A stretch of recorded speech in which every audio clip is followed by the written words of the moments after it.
ನಟ ದೊಡ್ಡಣ್ಣ ಅವರು ಒಂದು ಈವೆಂಟ್ ನಲ್ಲಿ ಇವತ್ತು ಕಾಣಿಸ್ಕೊಂಡಿದ್ದಾರೆ. ಸ್ನೇಹಿತರೊಟ್ಟಿಗೆ ಬೆರೆತಿದ್ದಾರೆ, ಆರಾಮಾಗಿದ್ದಾರೆ. ದೊಡ್ಡಣ್ಣ ಲವಲವಿಕೆಯಿಂದ ಇವತ್ತಿಗೂ ಕೂಡ ಫ್ಯಾಮಿಲಿ ಒಟ್ಟಿಗೆ ತಮ್ಮ ಸ್ನೇಹಿತರೊಟ್ಟಿಗೆ ಜೊತೆಗೆ ಸಿನಿಮಾದಲ್ಲಿ ಈಗ ನಟಿಸೋದು ಕಡಿಮೆ, ಬಟ್ ಆಗಾಗ ಕೆಲವೊಂದು ಕಡೆ ಫಿಲ್ಮ್ ಚೇಂಬರ್ ನಲ್ಲೆಲ್ಲ ಕಾಣಿಸ್ಕೋತಾರೆ. ಬಟ್ ಮೊನ್ನೆ ನಡೆದಂತ ಒಂದು ಇನ್ಸಿಡೆಂಟ್ ಅಂದ್ರೆ ದೊಡ್ಡಣ್ಣ ಅವರ ಒಂದು ಸಾವಿನ ಒಂದು ಫೇಕ್ ನ್ಯೂಸ್ ಎಲ್ಲಾ ಕಡೆ ಹಬ್ಬಿತ್ತು. ಸೊ ಇದರಿಂದಾಗಿ ಪ್ಯಾನಿಕ್ ಆಗಿದ್ರು ಅಭಿಮಾನಿಗಳು ಮತ್ತೆ ಕುಟುಂಬಸ್ಥರು.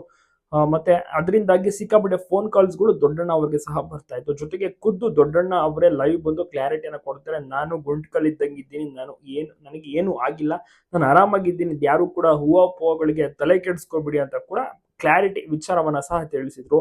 ದೊಡ್ಡಣ್ಣ ಈಗ ಆರೋಗ್ಯವಾಗಿದ್ದಾರೆ, ಆರಾಮಾಗಿದ್ದಾರೆ, ಯಾವುದೇ ರೀತಿ ತೊಂದರೆ ಇಲ್ಲ. ಆದ್ರೆ ಒಂದು ಅವರಿಗೆ ಒಂದು ಸ್ಟಿಕ್ ಬೇಕಾಗತ್ತೆ, ಇಟ್ಕೊಂಡು ನಡೀತಾರೆ ಅಷ್ಟೇನೆ. ಒಂದು ಕಾಲು ಸ್ವಲ್ಪ ಮಂಡಿ ನೋವು ಇರ್ಬೋದು, ಅದ್ ಬಿಟ್ರೆ ಏನು ಸಮಸ್ಯೆ ಇಲ್ಲ, ಆರಾಮಾಗಿದ್ದಾರೆ. ಕೆಲವೊಂದು ಕಡೆ ಫಿಲ್ಮ್ ಚೇಂಬರ್ ಕಡೆ ಎಲ್ಲ ಓಡಾಡ್ಕೊಂಡು ಅಲ್ಲೂ ಕೂಡ ಕೆಲವೊಂದು ಕಡೆ ಕಾಣಿಸ್ಕೊತಾರೆ. ಅದ್ ಬಿಟ್ರೆ ಮನೇಲಿ ರೆಸ್ಟ್ ಮಾಡ್ತಾರೆ. ಕುಟುಂಬಕ್ಕೂ ಕೂಡ ಒಂದು ರೀತಿಲಿ ಈ ಒಂದು ಸುದ್ದಿ ನೋಡಿ ಆಶ್ಚರ್ಯ ಮತ್ತೆ ಆತಂಕ ಆಗ್ಬಿಟ್ಟಿತ್ತು. ಅವರ ಮಕ್ಕಳು ಕೂಡ ಫೋನ್ ಮಾಡಿ ಕೇಳಿದ್ರಂತೆ, ಆರಾಮಾಗಿದ್ದಾರೆ ಅಂತೆ ದೊಡ್ಡಣ್ಣ ಅವರು. ಅವರೇ ಸ್ವತಃ ಮಾತನಾಡಿ ಕ್ಲಾರಿಟಿಯನ್ನ ಕೊಟ್ಟಿದ್ದಾರೆ. ದೊಡ್ಡಣ್ಣ ಅವರಿಗೆ ಫ್ಯಾನ್ ಫಾಲೋವಿಂಗ್ ತುಂಬಾನೇ ಇದೆ. ಎಲ್ಲರೂ ಕೂಡ ದೊಡ್ಡಣ್ಣ ಅವ್ರನ್ನ ಇಷ್ಟಪಡ್ತಾರೆ, ಮೆಚ್ಚಿಕೊಂಡಿದ್ದಾರೆ. ಸೊ ದೊಡ್ಡಣ್ಣ ಅವರು 100 ಕಾಲ ಚೆನ್ನಾಗಿರ್ಬೇಕು ಎಂಬುದೇ ಪ್ರತಿಯೊಬ್ಬರ ಆಸೆ. ಎಷ್ಟು ಒಳ್ಳೊಳ್ಳೆ ಸಿನಿಮಾಗಳಲ್ಲಿ ನಟಿಸಿದ್ದಾರೆ, ಒಳ್ಳೊಳ್ಳೆ ಪಾತ್ರಗಳನ್ನ ಮಾಡಿದ್ದಾರೆ. ಇವತ್ತಿಗೂ ಕೂಡ ಇವರ ಒಂದು ಪಾತ್ರಗಳು ಅಜರಾಮರ, ಮರೆಯೋಕ್ಕಂತೂ ಸಾಧ್ಯನೇ ಇಲ್ಲ. ಜನರು ಇವರ ಪಾತ್ರಗಳನ್ನೆಲ್ಲ ನೋಡಿ ಖುಷಿ ಪಡ್ತಾರೆ.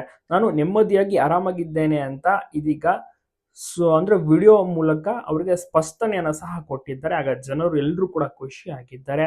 76 ವರ್ಷ ದೊಡ್ಡಣ್ಣ ಅವರಿಗೆ, ಆರೋಗ್ಯವಾಗಿದ್ದಾರೆ. ಮನೆಯಲ್ಲಿ ದೂರದರ್ಶನವನ್ನ ಸಹ ನೋಡುತ್ತಾ ಈ ಒಂದು ಆರೋಗ್ಯ ವದಂತಿ ಕುರಿತು ಏನು ಹಾಕಿದ್ದಾರೆ ಅದ್ರ ಬಗ್ಗೆ ಕೂಡ ಕ್ಲಾರಿಟಿಯನ್ನು ಕೊಡ್ತಾ ನಾನು ಆರಾಮಾಗಿದ್ದೇನೆ ಅಂತ ಕೂಡ ವಿಚಾರವನ್ನ ಎಲ್ಲರಿಗೂ ಕೂಡ ತಿಳಿಸಿದ್ದಾರೆ.